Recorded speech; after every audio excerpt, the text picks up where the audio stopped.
Mas eu quero compartilhar algo poderoso para vocês. Eu gostaria, sobre nosso jejum, irmãos, eu não sei se você não pegou o livro, pegue o livro, você pode ter certeza, sua vida não vai ser mais a mesma depois desses 21 dias. Tá bom? Não estou falando isso que é uma frase de efeito, mas se você colocar o seu coração nisso, se você buscar o Senhor como deve se buscar, com todo o coração, você pode ter certeza, você vai ser extremamente impactado por aquilo que Deus vai fazer nesses 21 dias. Ok? Lá no livro, na última página, tem pessoas que começam a folhear, tem pessoas que só veem a última página depois que lê o livro, ou não lê o livro, nunca vê a última página. Mas na última página do livro, tem lá sobre os alvos pessoais, sobre alvos que você está orando para levar para o encontro, alvos profissionais, alvos, eu não lembro se é financeiro, profissionais e outros tipos de alvos. Eu gostaria que, se você não escreveu, você escreva até o final do culto quais são os seus alvos. De pessoas que você quer levar para o encontro, seus alvos pessoais, profissionais, tudo isso. Por quê? Porque ao fim nós vamos começar esse jejum declarando sobre os nossos alvos. Você não vai começar a orar pelos seus alvos no jejum, você já vai começar a declarar alvo por alvo. E depois eu vou te explicar por que nós vamos fazer isso. Amém? Glória a Deus. E se você não está com o seu livro, pega uma folhinha. Uma folhinha, depois você repassa lá para o seu livro que você vai comprar, ou que não está aqui ainda, e coloca o meu alvo para esse jejum de 21 dias, pagar a dívida, terminar de pagar o financiamento, casar, eu não sei o que é. Mas ao final dessa palavra você vai perceber que você não vai pedir para o Senhor pagar uma dívida. Você vai pedir para Deus te dar um empreendimento onde você seja canal para levar muitas pessoas a serem prósperos. Você a sua visão, a sua identidade, aquilo que você pede para Deus está associado com a forma que Ele te enxerga, que você vê Ele te enxergando. Eu quero falar sobre isso hoje. Amém? Lá em Êxodo, capítulo 13, Êxodo capítulo 13, verso 17 a 18. Vamos ler. Olha só o que fala. Tendo Faraó deixado o povo ir, Deus não levou pelo caminho das terras dos filisteus, posto que é mais perto, pois disse, para que porventura o povo não se arrependa, vendo a guerra e torne ao Egito. Porém Deus fez o povo rodear pelo caminho do deserto, do Mar Vermelho. Só até aí. Irmãos, esse contexto, ou esse trecho aqui que nós acabamos de ler, essa é a história de quando o povo tinha acabado de ser, não vou falar que liberto, eles Faraó deixou o povo ir, mas eles continuaram sendo escravos do povo do Egito e de Faraó. Mas esse é o contexto, essa é a história de quando Faraó falou para o povo de Israel, o povo de Deus, pode ir para essa terra prometida, que eu não aguento mais vocês aqui. E Deus falou para eles irem. E o que o Senhor falou aqui no comecinho?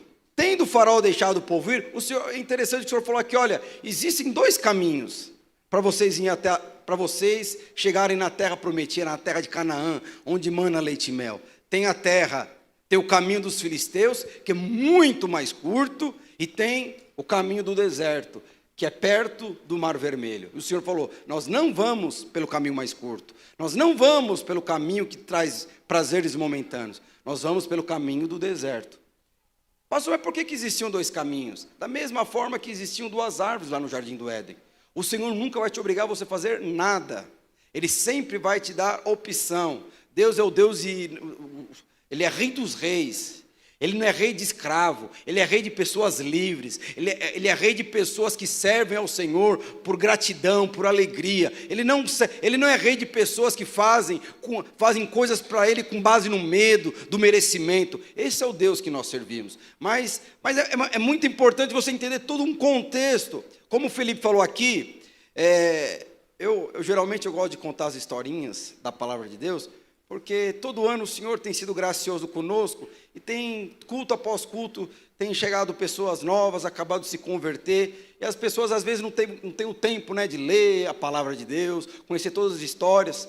Então por isso que todo culto eu gosto de explicar, falar as histórias para aquelas pessoas que acabaram de se converter, que às vezes é o caso de algum aqui.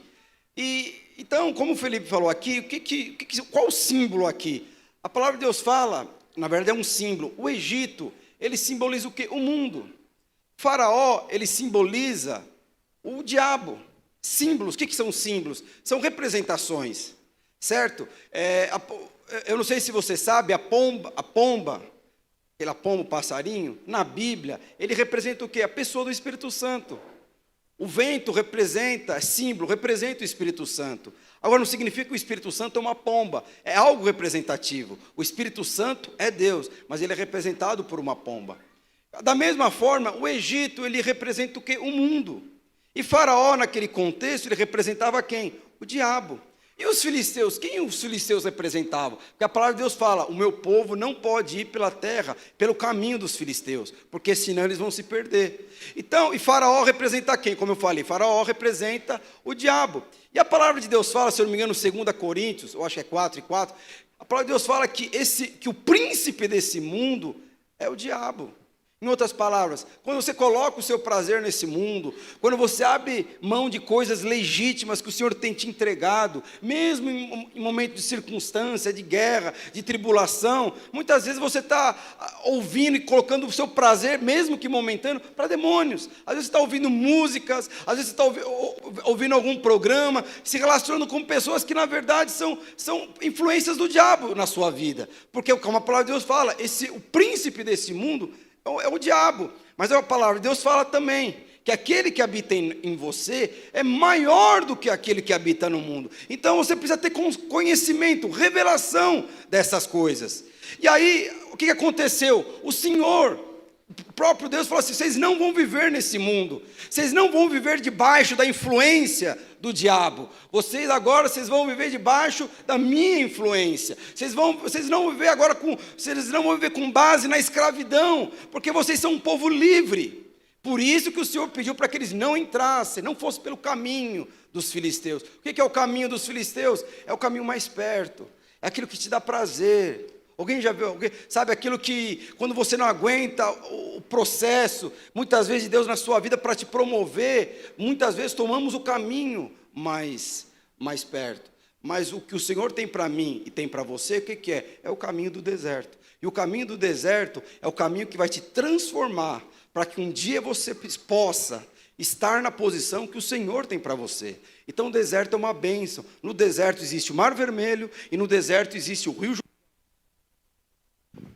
Como foi ministrado na semana passada, mas no caminho dos filisteus não existe Mar Vermelho e nem Rio Jordão. O que simboliza o Mar Vermelho? A obra da cruz na minha vida e na sua vida. O que simboliza o Rio Jordão? Simboliza a graça e o favor de Deus na sua vida e na minha vida. Agora, pelo caminho dos filisteus, você não tem experiência com o favor de Deus e você não tem experiência com a cruz do Calvário. Por isso que é muito importante. Mas por que muitas vezes nós não aceitamos as coisas que Deus tem para nós? Eu não sei se a adolescente está aqui ontem. E aí que a palavra de Deus fala que conduziu o seu povo até Cades Barneia, lá próximo para eles chegarem na terra prometida. E a palavra de Deus fala, ontem veio uma adolescente falar comigo, ela falou, acho que é o professor de física, falou assim, olha, eu não sei se eu acredito em... Eu vou falar com as minhas palavras que eu entendi. Deus pode existir como Deus não pode existir. E ele começou a perguntar, olha, por que Deus, perguntou para ela, por que Deus permite tanta doença? Por que Deus permite as pessoas serem presas? Por que Deus permite as pessoas sofrerem tanto? Aí perguntou para a adolescente. E ela falou assim, essas coisas eu preciso perguntar para o meu pastor, que eu não sei responder. Ela veio me perguntar ontem. Eu falei assim, olha, o problema é que as pessoas têm uma visão equivocada em relação a Deus. Você percebe, muitas vezes quando você vê uma pessoa sofrendo, infelizmente, até pessoas no nosso meio, eles acham que é Deus que está punindo, que é Deus que está mandando aquele tipo de doença. Eu falei para ela, olha, fala que Deus não manda doença para ninguém não. Deus não manda enfermidade para ninguém não. Deus não está aqui esperando você fazer alguma coisa errada para te punir. Deus não faz isso. Mas muitas vezes nós temos uma mentalidade ou uma mentalidade equivocada de Deus ao nosso respeito. E quando você tem uma mentalidade de Deus ao seu respeito, aquilo que você poderia viver, aquilo que você poderia usufruir de Deus, você não usufrui. Sabe, a palavra de Deus fala, todo mundo quando vem para Deus, e esse é o objetivo de Deus, toda vez que, qual que era o objetivo de Deus lá no Egito? É conduzir o seu povo a desfrutar da herança de Deus, a desfrutar daquilo que pertencia ao seu povo, aquilo que já pertencia a ele. E a mesma coisa acontece comigo e com você, quando você aceitou a Jesus. Quando você aceitou a Jesus, entregou a sua vida para ele, ele vai te conduzir para você conquistar, ou para você desfrutar aquilo que já pertence a você. Todo mundo quer uma vida transformada, todo mundo quer um casamento abençoado, cujo casamento expressa a Deus, todo mundo quer filhos que sirvam ao Senhor com todo o coração, todo mundo que quer empreender, quer que o seu empreendimento cresça, prospere, todo mundo quer ter uma vida profissional, sabe, excelente, que cresça, que avance, todo mundo quer isso, mas no Senhor você tem isso, o Senhor tem isso para você. O problema é que muitas vezes nós trilhamos ou cavalgamos através de outros caminhos para conquistar ou para tomar posse daquilo que já pertence a nós. E muitas vezes por quê? Por conta de uma percepção ou por conta de uma visão equivocada que você tem em relação a Deus. Eu gostaria que você abrisse a sua Bíblia lá, Deuteronômios capítulo 1, versos 22 e 26. Olha só o que acontece. Então, todos vós chegastes, aqui é os 12 espias. Então, todos vós chegastes a mim e dissestes: mandemos homens adiante de nós para espiarem a terra, e nos digam por que caminho devemos subir e as cidades que devemos ir. Verso 23. Isto me apareceu bem, de maneira que tomei dentre vós 12 homens, e cada tribo de homem. Eu vou ler até aqui. Depois você lê no esboço, até o verso 26. Meus irmãos, deixa eu falar uma coisa para vocês. Em nenhum momento Deus pediu para Moisés mandar 12 espias para entrar na terra de Canaã. Você acha que quando Deus promete algo para você, Ele precisa enviar algum espia para validar aquilo que Ele prometeu para você? Não, Ele não precisa nada disso. Se Ele prometeu algo para você, e se tem algum gigante que está impedindo, você pode ter certeza. O gigante pode ser maior, 10 vezes maior, pode ser um anão, pode ser uma coisa 3 metros maior do que você. O Senhor não está nem aí. Se Ele prometeu para você, Ele vai cumprir. Ele não precisa enviar ninguém à sua frente para validar aquilo que Ele mesmo falou para você. E a palavra de Deus fala que os 12, que chegou um grupo e falou assim para Moisés: Moisés, vamos lá espiar a terra, para ver se realmente a terra é boa, para ver quais os caminhos que nós devemos. Em outras palavras, não vamos, a partir de agora, a partir de agora não vamos mais depender de Deus como antes. E o que a palavra de Deus fala? O que Moisés falou no verso 23? Isto me pareceu bem. Em outras palavras, Moisés ele aceitou o argumento daquele povo, e por conta disso ele enviou os espias. Mas Deus não via mandado Moisés enviar 12 espias para ver a terra prometida. Porque o que estava na terra prometida era infinitamente maior do que o que estava no Egito. E aí, o que acontece? A palavra de Deus fala que eles chegaram lá, voltaram e falaram assim: olha, realmente o negócio é difícil demais, os caras é muito grande, nós somos como gafanhotos, e eles vão nos matar, eles vão fazer coisas horríveis contra nós. Mas por quê? Que o povo de Deus, que deveria desfrutar a herança de Deus, por que o povo de Deus, que deveria desfrutar das promessas de Deus, não desfrutaram? Porque por conta de uma visão equivocada de Deus em relação a eles. Aí abre lá no verso 27, fala o seguinte: murmurastes nós nas vossas tendas, e dissestes: tem o Senhor contra nós ódio. Por isso nos tirou da terra do Egito, para nos entregar nas mãos dos amorreus. Por que o povo não entrou na terra prometida? Ou por que o povo de Israel, o povo de Deus, não se apropriou daquilo que já pertencia a eles? Porque eles achavam que Deus tinha ódio deles. E é interessante que, se você for ver aqui o contexto, o que ele falava assim: olha, murmurastes nas vossas tendas e dissesse. Em outras palavras, eles não ficavam andando, não. Eles não chegavam aqui na igreja e falavam, olha, Deus não gosta de mim não, olha, eu não vou liderar, porque Deus... Não, a palavra de Deus fala que era o pensamento no coração deles. Quando eles iam dormir, eles iam para casa, lá no meio da família, conversando com o marido, com a esposa, com seus filhos, eles falavam, olha, eu acho que Deus não gosta de mim não. Eu acho que Deus, ele quando me fez, ele fez de maneira equivocada. Eu acho que quando ele me fez, ele foi dormir. Olha, eu acho que Deus, na verdade, não tem bom. E a palavra de Deus fala que a impressão que o povo de Israel tinha no coração em relação a Deus, o que era? Ódio. Esse Deus, ele tem ódio de nós. Deixa eu falar uma coisa para você. Sempre a murmuração, ou sempre a incredulidade vai entrar na sua vida, é quando você não tem a visão correta de Deus ao seu respeito. Foi o que aconteceu com o povo de Deus. Aquele povo, meus irmãos, eles tinham completa convicção do poder de Deus. Porque se você for ver na própria palavra de Deus, a palavra de Deus fala que Deus, ele mandou 10 pragas, ele abriu o mar vermelho, ele fez água sair da rocha, mandou maná. Deus fez... O que o Senhor fez ali no deserto e na terra do Egito, é só o filme de Hollywood para você ver. Porque eram as coisas que não tem como você imaginar, mas Deus fez. Mas é interessante que eles tinham experiências com o poder de Deus, porque o exército de Faraó era infinitamente maior e mais poderoso do que os gigantes de Canaã.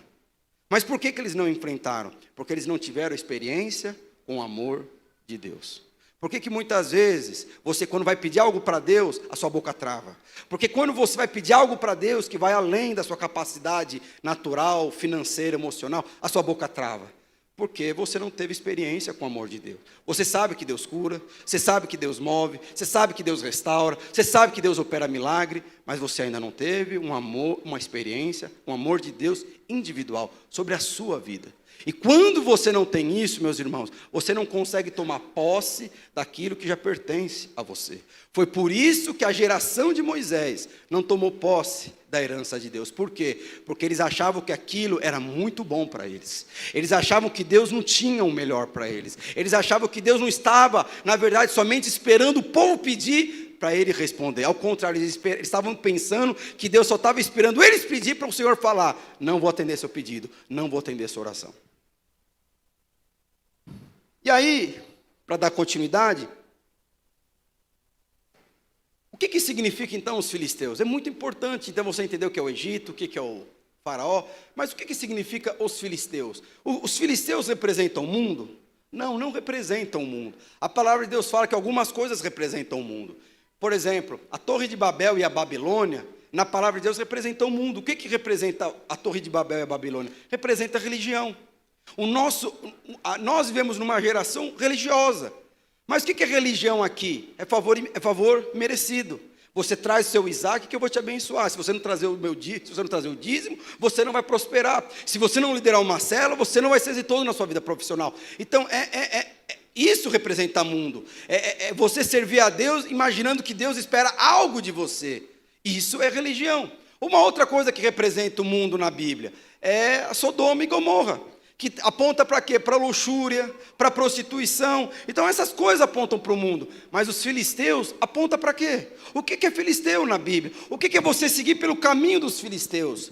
Eu gostaria que você abrisse a sua Bíblia, lá em 1 Crônicas, capítulo 8, verso 13. Eu não sei se você sabe, Noé ele tinha 3 filhos. E dos 3 filhos de Noé vieram todas as nações. Eu não vou dar aula de Pentateuco aqui. Então fala o seguinte... E os filhos de Cã, quem era Cã? Era um filho de Noé. Cuxi, o que é Cuxi?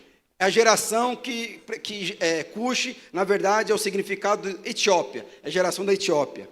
E depois vem o quê? Mizaraim. O que significa Mizaraim? Esse Mizaraim é o povo do Egito. Put é o povo da Líbia e Canaã. Então você percebe que o filho de Cã, que é da descendência de Caim, ele liberou essas 3 nações. 3 não, 1, 2, 3, 4 nações. Aí vai então, mas grava essa daqui, ó, Mizaraim. Mizaraim significa Egito. O que significa Egito? Mundo. E aí vai no verso 11. Aí no verso 11 fala o seguinte: Mizaraim gerou Ludim.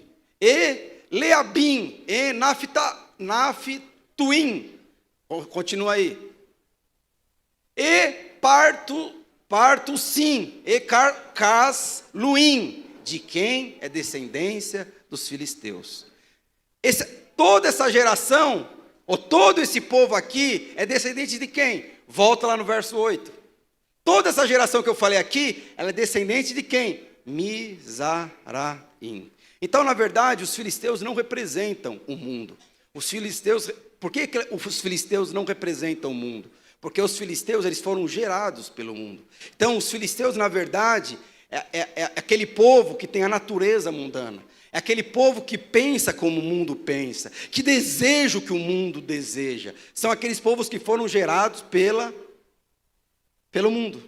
Então, por que não representa o mundo? Porque, na verdade, os filisteus, na verdade, eles habitam até na igreja. Canaã, nós podemos ser pessoas que mesmo servindo ao Senhor, eles desejam seguir os caminhos dos filisteus? Tem. Como que eu sei se uma pessoa está seguindo o caminho dos filisteus? É aquelas pessoas que rapidamente eles misturam a graça com a lei. Rapidamente eles querem fazer algo para Deus e chegando diante de Deus falar: Senhor, eu mereço isso, eu fiz isso, eu dei meu Isaac, eu dei o dízimo, eu dei a oferta, e por conta disso o Senhor tem que me abençoar. Esses são os filisteus, são aqueles que vão pelo caminho mais forte, pelo caminho mais rápido, pelo caminho mais rápido, pelo prazer momentâneo.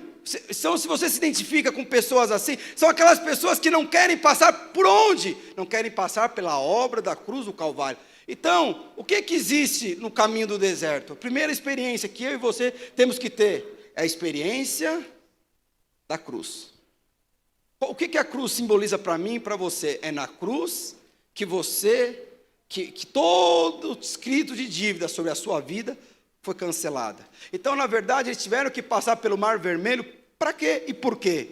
Para que o diabo, toda a autoridade e a força do diabo fosse anulado. Então a palavra de Deus fala que o povo de Deus, eles passaram pelo Mar Vermelho, e quando eles passaram pelo Mar Vermelho, Faraó e seu exército foram atrás de Moisés. O que a palavra de Deus fala? Que o mar se fechou e aniquilou todo o exército de Faraó. E naquele momento, toda influência, toda autoridade que o diabo tinha sobre a minha vida, sobre a sua vida, foi anulado. Agora, não há nenhuma condenação sobre aqueles que estão em Cristo Jesus. Isso que chama-se? Símbolo.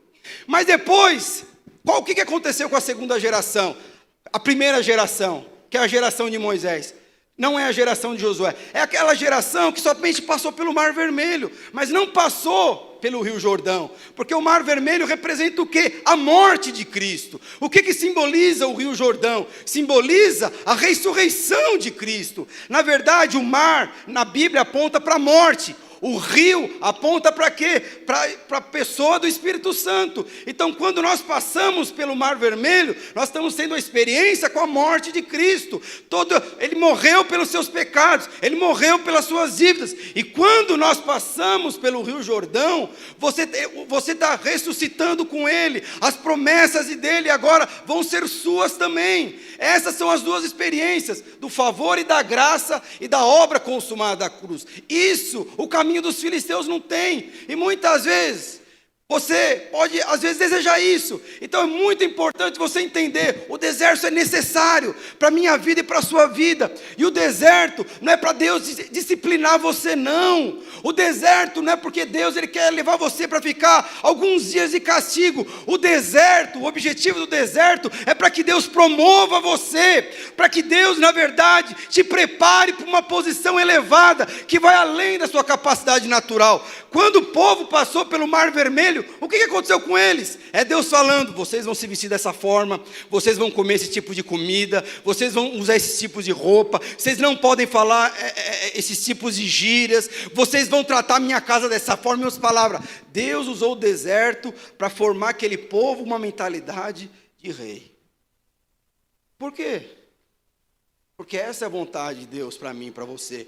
Ele é o rei dos reis, ele não é rei de escravos. E quando você aceitou Jesus como único Senhor e Salvador, a primeira coisa que ele precisa fazer na sua vida e na minha vida é colocar uma mentalidade de rei. Por isso, muitas vezes, nós precisamos passar pelo deserto. Então, qual que é a diferença O que o filisteu representa? O filisteu representa tudo aquilo que a graça de Deus não pode fazer por você. Os filisteus representam aqueles que, na verdade, não aceitam a obra consumada da cruz. É aqueles que ignoram a graça e o favor de Deus para a minha vida e para a sua vida.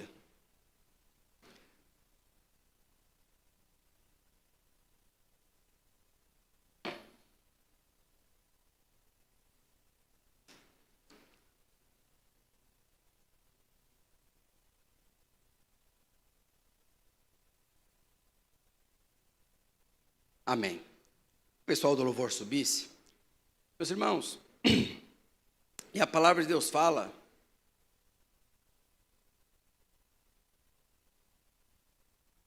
que nós precisamos ter esse tipo de experiência.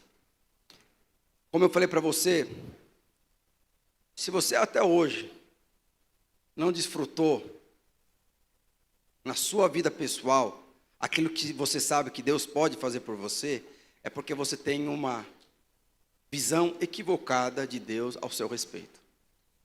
E Deus, ele não está... Deixa eu te falar uma coisa, acredite em mim. O Senhor não está procurando habilidade. Ele não está procurando em você algo que você possa oferecer para Ele. Porque o que precisava para fazer pela sua vida, Jesus já fez. Você não tinha condição de pagar. Por isso que a palavra de Deus fala, enviou o seu Filho para morrer por todos os seus pecados. Eu falei com o pessoal dos jovens, eu não sei quem conhece aqui esqueci, Warren Buffett, um dos maiores, os homens mais ricos do mundo na área de ação. Buffett, vou falar só o sobrenome dele. Ele tem 84 bilhões de dólares, a sua fortuna, ele tem quase 90 anos de idade. Quem gostaria de ter 84 bilhões de dólares? Antes de você responder, eu falo, eu gostaria. Eu não sei nem o que eu faria com tanto dinheiro assim. É aquele problema que você fala assim, acabou o mês e não consegui usar todo o meu salário. Esse é o problema dele. Esse é o problema dele. Olha o problema dele, eu não tenho como gastar, eu estou ajudando os pobres, estou investindo, mas não tenho como usar todo o dinheiro. Presta bem atenção. E eu sei que tem muitos livros que escrevem sobre ele. E ele é um homem, ele é um dos considerados como um dos homens mais habilidosos em questão de ações. E é interessante que a carteira dele, a carteira de investimento dele, eu estou lendo um livro, fala que a carteira dele rende 22% ao ano. Então, você quer ganhar dinheiro, é você investir onde o cara investe. Porque 22% ao mês ou ao ano, irmãos, é um big de um rendimento. E ele teve seu primeiro um milhão, com 18 anos de idade. E hoje, com quase 90 anos, tem 86 bilhões de dólares. Quando que ele chegou aos primeiros 80 bilhões de dólares? Com 50 anos de idade. E aí, muitos livros escrevem falando que ele é um dos homens mais habilidosos em relação à área dele. E ele fala, eu tenho muita habilidade nisso. Mas ele não é o cara mais habilidoso na área. Existe um outro cara que chama James Simmons. Ele tem a fortuna estimada mais ou menos em 21 bilhões de dólares. E ele começou a investir com quantos anos? Com 50 anos de idade. E sabe quanto que a carteira dele rende por ano? 66%. Esse cara, então... Mas você percebe que a fortuna dele é 3 vezes menor do que esse velhinho. Por quê? Porque ele começou a investir muito tarde. Esse Buffett, estava lendo a história dele, ele começou a investir, se eu não me engano, com 10 anos de idade. Com 10 anos de idade. Se esse cara... que tem uma carteira que rende 66% ao ano, tivesse investido desde os 10 anos de idade, ele seria quinquilhão, não sei quantos quinquilhões bilhão é 2, trilhão é 3, quadrilhão é quinquilhão. O cara é 5 vezes maior que a fortuna do Buffett. E se o Buffett tivesse começado a investir com 50 anos, como esse cara que tem uma carteira de 66% ao ano, o Buffett teria uma fortuna de 11 milhões. Aí... qual que foi o diagnóstico que eles tiveram? E ele mesmo fala, eu tenho muita habilidade, mas o segredo do meu sucesso é o tempo. Em outras palavras, quanto mais cedo você tiver a revelação do amor de Deus sobre a sua vida pessoal, porque tem muita gente que tem revelação, Deus ama meu marido, Deus ama meu filho, pede para o pastor orar, pede para não sei o que orar, mas ele mesmo não tem experiência com o próprio amor de Deus. Quanto mais cedo você tiver isso, mais cedo você vai prosperar, mais cedo você vai avançar, mais cedo você vai ser bem sucedido. Porque tudo tem a ver com mais cedo. Você nunca vai querer abreviar nada do caminho de Deus, porque o que o Senhor tem para você são caminhos perfeitos. E quando você entra por caminhos que você não entende, não acho que Deus esteja disciplinando, ao contrário, é Deus te preparando para uma posição de relevância. Você acha que estou passando uma crise financeira? Não, é o Senhor te preparando para você ter uma mentalidade de CEO. É o Senhor te preparando para você ter uma mentalidade, porque com certeza você vai estar à frente de milhões e milhões de pessoas. Deus, Ele sempre nos leva para o deserto, não é para disciplinar, é para nos promover, porque a vaga é sua, e não tem ninguém que vai concorrer com a sua vaga. Esse é o Deus que nós servimos. Eu gostaria que você se levantasse.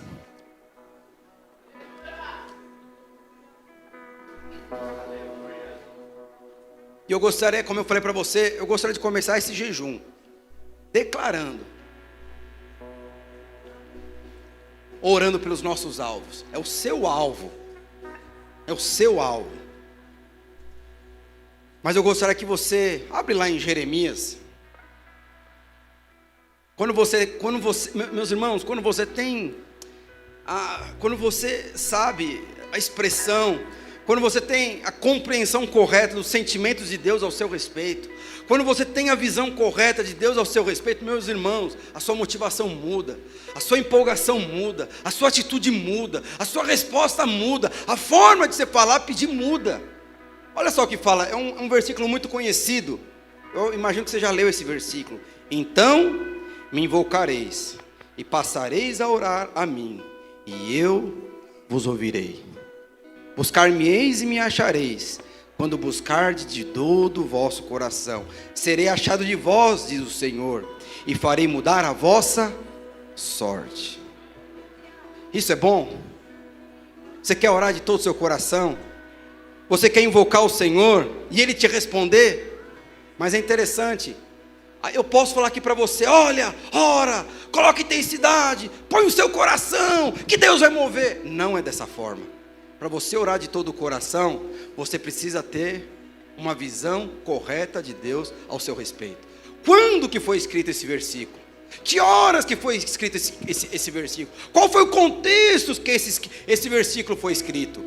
Esse contexto foi escrito quando o povo de Deus, foi Jeremias que escreveu, mas foi quando o povo de Deus estava sendo subjugado pela Babilônia. Em outras palavras, eles eram escravos.